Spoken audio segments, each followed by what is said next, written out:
Dan untuk mengetahui kondisi terkini di sekitar gedung DPR RI Jakarta, kita akan bergabung bersama jurnalis Metro TV Bernardin Mario melaporkan langsung dari sana. Bernardin, bagaimana kondisi terkini di gedung DPR? Apakah terlihat ada kerusakan yang terjadi akibat demo kemarin?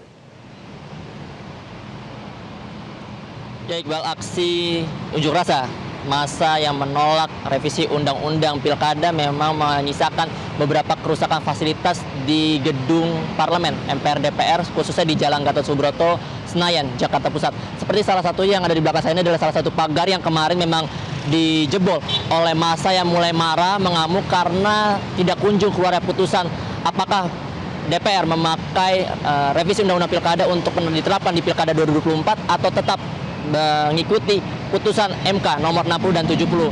Namun kerusakan ini berbuah hasil manis karena DPR akhirnya menggunakan putusan MK nomor 60 dan 70 untuk di Pilkada 2024 mendatang. Namun tetap kita akan terus mengawal sampai dengan nanti pada hari pendaftaran pada tanggal 27 Agustus apakah putusan MK ini tetap dipakai sehingga memungkinkan masyarakat memiliki banyak pilihan calon kepala daerah untuk dipilih pada pilkada nanti.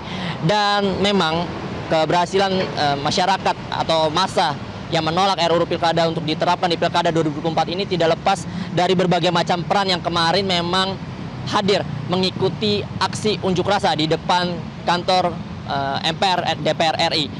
Kami melihat memang dalam aksi tersebut banyak sekali akademisi dan juga aliansi mahasiswa yang hadir turun ke jalan untuk menyuarakan pendapat dan juga orasi kebangsaan yang menolak adanya ketidakpatuhan DPR yang tidak mengikuti putusan MK sebagai lembaga tertinggi dalam menentukan konstitusi dan juga perundang-undangan. Selain akademisi dan juga aliansi masyarakat, kami juga melihat banyak aliansi seniman dan juga khususnya stand up komedian yang mungkin kemarin biasanya mereka hanya melucu di dalam panggung-panggung, namun kemarin mereka berorasi dengan begitu lantangnya menyuarakan bahwa anggota DPR jauh lebih lucu dalam mengambil keputusan untuk menerapkan revisi Undang-Undang Pilkada daripada menggunakan putusan MK nomor 60 dan 70. Selain seniman juga ada tokoh-tokoh masyarakat yang juga hadir di sini, juga ada aktor, sehingga memang satunya suara massa tolak RUU Pilkada ini membuat DPR terdesak dan akhirnya memutuskan untuk tetap mengikuti putusan MK nomor 60 dan 70. Dan tadi Iqbal, jika kembali kepada pertanyaan Anda, apa saja kerusakan-kerusakan yang ada, memang selain pagar kami juga melihat adanya coretan-coretan, namun saat ini sudah mulai dicat ulang. Dan seperti yang dilihat juga pagar ini sudah mulai dibeton ulang untuk dipasang kembali agar tidak berlubang seperti itu. Dan kalau kami mencatat untuk kerusakan yang terjadi setelah demonstrasi ini, selain pagar juga tembok-tembok yang dicoret-coret, ini juga ada mobil polisi yang dibakar di kawasan Slipi.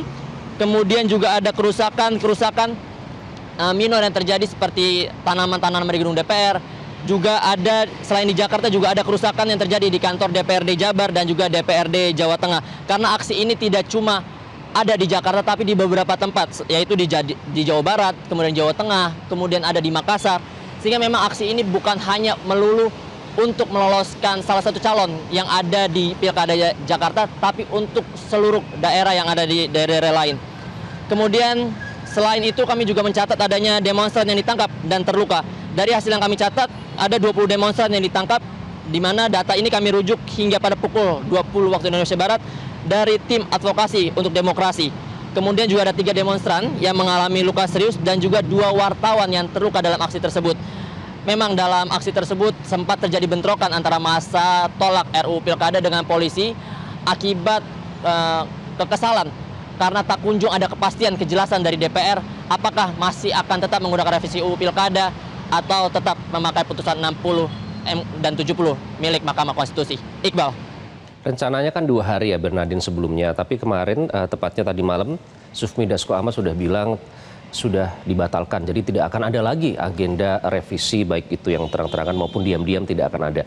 Nah, tapi apakah massa tetap akan menjalankan aksi demonstrasi di hari kedua ini atau hari ini sudah tidak ada karena sudah dikabulkan oleh DPR? Ya Iqbal, betul sekali. Memang setelah kemarin pimpinan DPR RI Sufmi Dasko mengatakan bahwa DPR akan tetap patuh terhadap putusan MK nomor 60 dan 70 yang menggagalkan ambang batas 20% bagi partai politik parlemen dan juga memperbolehkan partai politik dan gabungan partai politik ikut mencalonkan, ini nampaknya tidak ada lagi aksi yang akan dilakukan oleh massa di depan kantor MPR DPR. Hal ini juga tadi sudah dipastikan oleh salah satu pimpinan partai politik, yakni Partai Buruh, Said Iqbal, yang mengatakan bahwa ia masih menunggu perkembangan hukum dan politik yang ada dan menarik mundur aliansi buruh untuk tidak kembali turun ke jalan dan berunjuk rasa di depan kantor MPR DPR RI.